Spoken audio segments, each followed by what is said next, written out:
लग्नाचे दागिने म्हणजे श्रीमंत पेशवाई दागिने, नाशिकचे सुप्रसिद्ध सराफ मयूर अलंकार सराफ। ताज्या बातम्यांसाठी नाशिक न्यूजच्या YouTube चॅनलला सबस्क्राईब करा आणि बेल आयकॉनला प्रेस करा।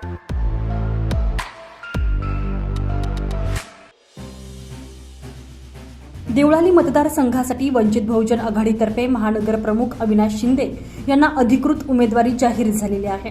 त्यानंतर कार्यकर्त्यांनी एकच जल्लोष केला। तसंच अविनाश शिंदे यांना निवडून आणण्याचा निर्धार यावेळी कार्यकर्त्यांनी केलेला आहे। अगदी छोटा मोठा कार्यकर्ता सुद्धा सढळ हाताने आर्थिक मदत करून खारीचा वाटा उचलत असल्याने या निवडणुकीला आगळंवेगळं महत्त्व प्राप्त झालंय। एकंदरीतच अविनाश शिंदे यांची निवडणूक मतदारसंघातील जनतेनं जणू हाती घेतल्याचं चित्र दिसत आहे।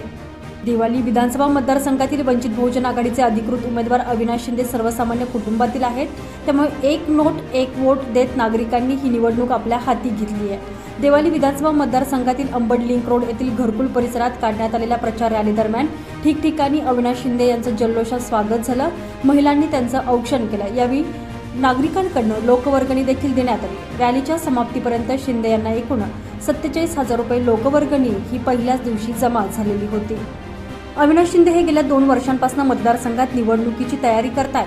विविध सामाजिक आणि अन्य उपक्रम राबवून तसंच मतदारांची दैनंदिन संपर्क साधून त्यांच्या समस्या जाणून घेत त्या सोडवण्याचा ते प्रयत्न करत असतात। या मतदारसंघात वंचित बहुजन आघाडीचे प्राबल्य वाढवण्यात त्यांनी मोलाचा वाटा उचललाय। त्यामुळेच मतदारसंघातील जनता त्यांच्यावर अतोनात प्रेम करत असल्याचं चित्र स्पष्ट आहे। मतदारसंघात प्रचारासाठी ते जातात त्यावेळी त्यांच्यासमवेत कार्यकर्त्यांचा मोठा ताफा असतो। अविनाश शिंदे तुम आगे बढ़ो, हम तुम्हारे साथ है, वंचित बहुजन आघाडीचा विजय असो, प्रकाश आंबेडकर यांचा विजय असो अशी घोषणाबाजी कार्यकर्त्यांमधून केली जाते। ठिकठिकाणी महिलांतर्फे त्यांचं औक्षण केलं जात आहे। यावरूनच अविनाश शिंदे यांनी उमेदवारी मिळाल्यानंतर कार्यकर्ते किती उत्साहित आहे याची साक्ष पटते। आतापर्यंत या मतदारसंघातील जनतेने त्यांना निवडून दिले त्यापैकी बहुसंख्य जणांनी जनतेला वाऱ्यावर सोडून आपलाच विकास साधला असं बोललं जात आहे। परंतु अविनाश शिंदे हे जमिनीवरचे नेते असून ते निवडून आल्यास देवळालीचा चेहरा मोहरा बदलून जाईल असा विश्वास सर्वसामान्यांना वाटतोय। त्यामुळे त्यांना निवडून आणण्यासाठी सर्व कसब पणाला लावण्याचा निर्धार कार्यकर्त्यांनी घेतला। स्मार्ट नाशिकचं स्वप्न दाखवत महायुतीनं संपूर्ण नाशिक जिल्ह्याची वाट लावली असा आरोप यावेळी अविनाश शिंदे यांनी केलेला आहे। देवळालीकरांना आता बदल हवा आहे। सर्वसामान्य देवळालीकरांच्या नागरी आणि सामाजिक समस्या सोडवण्यासाठी जनतेत मिसळणारा उमेदवार म्हणून देवळालीकर मला नक्कीच निवडून देतील असा विश्वास देखील अविनाश शिंदे यांनी व्यक्त केलेला आहे। आपण ज्या एरियात राहतात ही घरकुल योजना, या ठिकाणी बहुसंख्य SC ST वर्ग राहतो। पण खऱ्या अर्थाने जर बघितलं तर आपल्याला प्रत्येक ठिकाणी डावलल्या जातं। या ठिकाणी 300 करोड रुपये खर्च करून शासनाने ही घरकुल योजना बनवली। पण खऱ्या अर्थाने जर बघितलं तर इथं 0% विकास केलेला आहे। पूर्ण पैसे इथल्या मागील आमदारांनी आणि त्यांच्या आमदारांनी हे घशात घातलेले। ज्या ठिकाणी पॉवर ब्लॅक पाहिजे तिथं कुठेही त्याचं प्रॉपर काम केलं गेलेलं नाही आहे। घाणीचं साम्राज्य आज या ठिकाणी उपलब्ध करून ठेवलेलं आहे। तुम्हाला जर खऱ्या अर्थाने तुमचा विकास पाहिजे असेल तर तुम्हाला तुमच्या जवळचा माणूस, तुमच्यात उठणारा बसणारा माणूस हा जर निवडून आला तर 100% तुमच्या जागेचा विकास झाल्याशिवाय राहणार नाही। आज जर तुम्ही बघितलं तर आपल्या आरक्षणावरती घाला घातलेला आहे। आज सुप्रीम कोर्टाच्या जजमेंटनुसार SC STचं आरक्षण हे 100% जाणार अशी परिस्थिती निर्माण झालेली आहे। ज्यांनी ज्यांनी कोणी याच्या आधी आरक्षणाचा लाभ घेतला असेल त्याच्या पुढच्या पिढीला पुन्हा आरक्षण भेटणार नाही असा GR या सरकारने काढलेला आहे। आणि काँग्रेस सरकारने ज्या ज्या ठिकाणी काँग्रेसचं सरकार आहे त्यांनी तो त्या ठिकाणी तो लागू केलाय।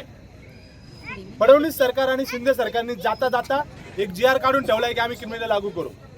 आता आपल्यापैकी जर कोणी शाळेत जात असेल तर त्याला स्कॉलरशिप भेटणं गरजेचं आहे। पण त्यांनी जर ती स्कॉलरशिप घेतली तर पुढच्या पिढीला स्कॉलरशिप भेटणार नाही असा त्यांचा GR आहे। म्हणजे आपल्याला सगळ्यांना आरक्षणातून बाहेर काढायचंय असं एक षडयंत्र त्यांनी रचलंय आणि त्याच्यासाठी फक्त आणि फक्त श्रद्धेय बाळासाहेब आंबेडकर हे लढताय। तर माझी सगळ्यांना विनंती आहे की आपल्याला जर आपलं आरक्षण आणि आपली माय माऊली रस्त्यावर सुरक्षित पाहिजेत असेल तर सगळ्यांनी डॉक्टर बाबासाहेब आंबेडकर यांचे नातू श्रद्धेय बाळासाहेब आंबेडकर यांच्या मागे एकनिष्ठेने उभं राहिलं पाहिजे। आणि आपल्याला त्यांच्या मागे एकनिष्ठेने उभं करण्यासाठी त्यांनी मला त्यांच्या पक्षाकडनं उमेदवारी घोषित केली आहे। त्यामुळे येणाऱ्या विधानसभे आता जे 20 तारखेला जे मतदान होणार आहे तेव्हा आपण कुठल्याही बाकी ठिकाणी इकडे तिकडे लक्ष न देता फक्त गॅस सिलेंडरचं बटन दाबायचंय आणि जर चुकून तुमचं बटन गॅस सिलेंडरच्या व्यतिरिक्त गेलं तर तुम्हाला जो राजकीय करंट बसेल तो तुमच्या पुढच्या 5 पिढ्यांना सुद्धा विस्तारता येणार नाही, इतका भयानक राजकीय करंट तुम्हाला बसेल. त्यामुळे तुम्हाला आपल्या या बालकांचं भविष्य जर सुधारायचं असेल तर तुम्हाला सगळ्यांना गॅस सिलेंडर या निशाणीवरचं बटन दाबून श्रद्धे बाळासाहेब आंबेडकर यांनी दिलेला उमेदवार म्हणजे मी स्वतः यांना प्रचंड मताने विजयी करायचे. सामान्य जनतेसाठी धावून जाणारा माणूस म्हणून अविनाश शिंदे यांना देवळालीकर नक्कीच भरभरून मतदान करतील असा विश्वास प्रचार रॅली दरम्यान नागरिकांनी व्यक्त केलेला आहे. प्रचार रॅली दरम्यान वंचित बहुजन आघाडीचे पदाधिकारी कार्यकर्ते मोठ्या संख्येनं उपस्थित होते. संजय परमार, नाशिक न्यूज, नाशिक.